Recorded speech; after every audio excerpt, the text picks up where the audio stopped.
What has been sort of interesting you lately on your channel? Any particular, are you more just sort of generally covering everything, or are you finding like you're doing some deep dives yourself? We've been exposing Vivek Ramaswamy recently. You're not a Vivek fan, but gosh, No. so many people love him. Yeah, but Trump is the only GOP candidate for president. I He's the only agree. one. He's the I only one. agree. So why are people running against him? They're going to You have divide the vote. you have to There vote are for him just out of I mean, principle. it's already a given. So anybody that tries to run against him knows that they're going to be dividing the vote and allowing Democrats to win. Anybody that runs against him. What do you think of the idea that someone like Vivek, who is championing a lot of Trump's points, echoing a lot of his points, do you think someone like that is maybe gunning for a cabinet seat or looking to be just involved with the Mm. administration?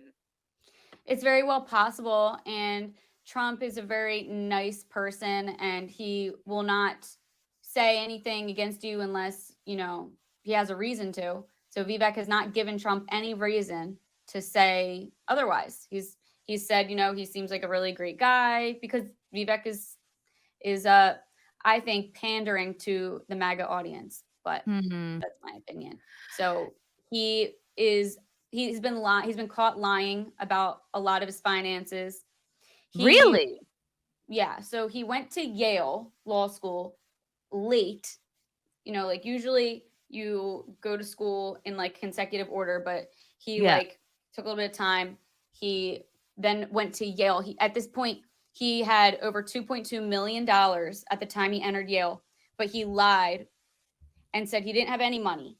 And that's the reason why he took 50 grand from the Soroses to go to Yale. So Whoa. He took George money Soros, from yeah, George Soros to go to Yale. yes, to go to Skull and Yikes. Bones Yale to just go through their little secret society program.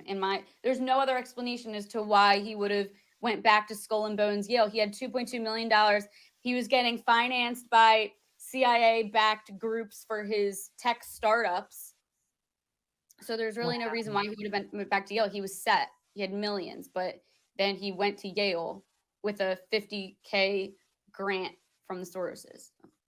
Okay, that's very questionable. And yeah, I see some people in the chat comparing him to like a right-wing Obama.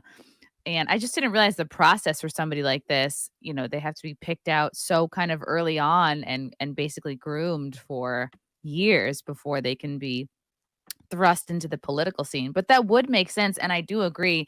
He is just echoing a lot of Trump's points. And it's almost like the folks that have been for Vivek are kind of like, well, if it's impossible for Trump to run, or if he truly gets taken out, you got to vote for Vivek. He's the next best one.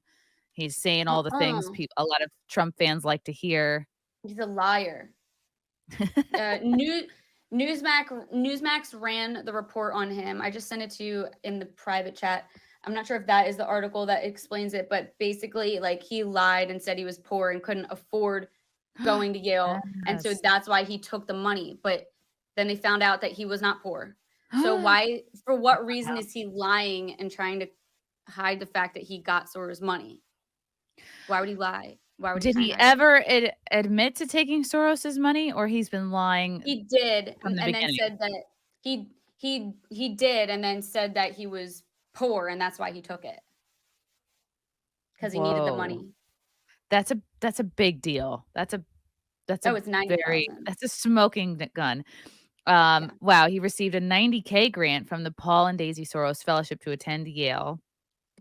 He claimed he Oh, did so only because he didn't have the money. But in 2011, he started Yale only in 2011. How that's what old I'm is this saying. He's guy? 38. I think he's 38. He's 38 now? I think. I think. I'm not sure. I had to double check. Oh my The god. second article I sent you, Vivek reportedly paid a Wikipedia editor to remove this information from his Wikipedia because Ah! that's how much he's trying to hide his Soros connections. Oh my god, that is so obvious. These are That's like reputable news sites. Yeah, like yeah, that's it's a not a huge lie. smoking gun. Yeah, he made in 2011, he made 2.2 million in income according to his tax return. So he definitely did not need the money. He definitely was not poor. Do you think this was like, here, take this 90K. You're kind of in our system now. Go to Yale, do the thing. I don't know, but it always goes back to, who's financing people. Where do you Exactly. take money from? And those are the people you answer to. Yes, you always have to follow the money. And Yeah. this is really eye-opening. I can't believe I didn't hear about this.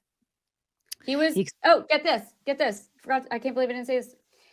He's not even registered Republican. And he's what? and he's running for the GOP ticket for president. Hirsch Singh exposed him, saying he's not registered Republican, never voted Republican ever. And he's That is wild. You would think that would be like the number one thing to do before you run.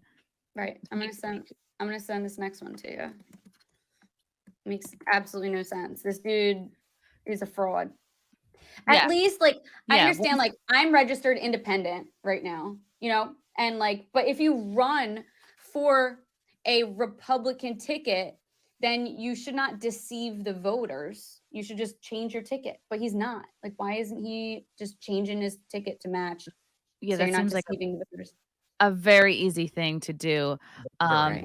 This is from Hirsch Varden Singh, interviewed today on Fox about my 2024 presidential campaign, in which I expose Ron DeSantis and Vivek as a rhino and a person who is not even a Republican, respectively. Whoa. Right. It does seem like they're trying to chip away at the Trump votes. Like, oh, look at Vivek. He's young and brown and saying a lot of the same things. And oh, look at DeSantis. He's so unproblematic. So if you really want to go for a white guy, Right. uh, So yeah, go like for on him. my Patreon last week, we talked about how, like, if you've been following the liberal news stations, mainstream news stations, up until this debate, they were all saying, like, okay, so the average voter, Republican voter, is pro-Trump, but they're open to voting for somebody else. So how do we get them to vote for someone else? Because we don't want Trump in there. Then Right. they go into the details. Like, we think that Vivek is the best one because he's not from the establishment. He's not a career politician. Like, they're trying to frame him as the best alternative. And you see Oof. all the news sites saying, like, Vivek won the debates. It's him. It's him. It's no, Wow. it's Trump. It's Trump. You're going to divide the vote either way. Wow, you're so right, Riss. What do you think of people who say it's a bad look for Trump not to participate in the debates? Well, if you look at the poll numbers, he doesn't compare to them, so it doesn't make sense. It's like if a YouTube channel with 1,000 followers asks me to go on, it's just wasting my time. Do you think his mindset is like, yeah, I'm the only real candidate, so I'm going to act like I'm the only real candidate. I'm going to separate myself from everybody else by not doing these debates and I not don't really think so. aligning myself with them? I mean, if I was Trump, I wouldn't have done it either, because there's so many people on that stage that, like, slapped him in the back because, like, who's his pred VP, Pence. Like, Pence! Oh my God. he's on It's a that stage. I wouldn't want to be in the same room with that dude if he Ye did what he did to Trump. Yeah, that's so true. I'm I mean, they found out that Pence was literally allowed to question the vote and send them back and have them recounted. It was legally something that he could do, and they're acting like no, it wasn't. Like, but yeah. he knew what he was doing. Yeah, I remember people were talking about that on the 6th. They were like, yeah, that's why there was all this focus on Pence, like, Pence, do the right thing. So, Yeah, right. Jesus. And he didn't. He completely went against all of the Republican voters. So why would you Yeah. trust him? It's like, look, if old man is your comfort level, then you need to vote for Pence. If you want another president who might fall up some more stairs, who might fall asleep when he's meeting with a foreign leader, then yes, maybe Pence is your guy. If you need somebody brown and non-establishment, that's Vivek. Yeah, if you need someone white, good looking, unproblematic, like milk toast, that would be DeSantis. 100%. If you need somebody obese, like if you're obese and you're like, I need to feel represented, then that would be Christie. Right. And on top of that, I mentioned Vivek's startup where he got all of his initial millions was funded by a CIA. So Peter Thiel initially gave Vivek Ramaswamy a bunch of money to start up his campaign. And Peter Thiel, got his money from the CIA initially. So I don't understand. I know Funny. Peter Thiel was really supportive of Trump's campaign financially in the beginning, but I think that they turned against him because they're not funding him this time around. Why wouldn't they be funding him this time around? Who is Peter Thiel? I know I've heard his name. He's an investor, tech Okay. dude. Okay. I think he co-founded PayPal. Oh, wow. Okay. Because I'm like, I know his name sounds familiar. And this article you put in the chat, 6 Jewish things to know about Vivek Ramaswamy, the GOP candidate who has suggested ending aid to Israel. Why is this important? Well, that's from a Jewish news site. And so that's just the perspective that they're putting on the article. They're just assuming that their viewers are Jewish. But in that article, it talks about George Soros, and it talks about him paying a Wikipedia editor to cover up his ties and this and that. Because he's also it's saying really he's 38. Confirmed, 38-year-old. Yeah, he says he wants to end aid to Israel. And this is the one thing that I agree with Nikki Haley is that he doesn't understand foreign policy enough to be saying things like that. Because basically, if he ends aid to Israel, then he's giving Ukraine to Russia, and he's allowing China to take Taiwan, and he just it's a whole ripple effect. Yeah. And I wonder if that won't matter because maybe the average Trump voter is more concerned about the problems going on in our country and the migrant crisis and the economy and maybe his lack of international diplomacy is not going to be such a big deal. Yeah, it's very possible. Love you guys. Thank you for the chats. Thank you for the comments. I will see you guys tomorrow. Bye. Bye. All right. Love you guys. God, I don't even want to leave. This candle smells so good. I don't want to leave. All right. Love you guys. Talk to you soon. Bye. Love you all. Join the Discord. Feet. Love you all. Wow. You guys are awesome. Come and get it. Bye, guys. Bye. Now I'm really leaving. Love you. Bye.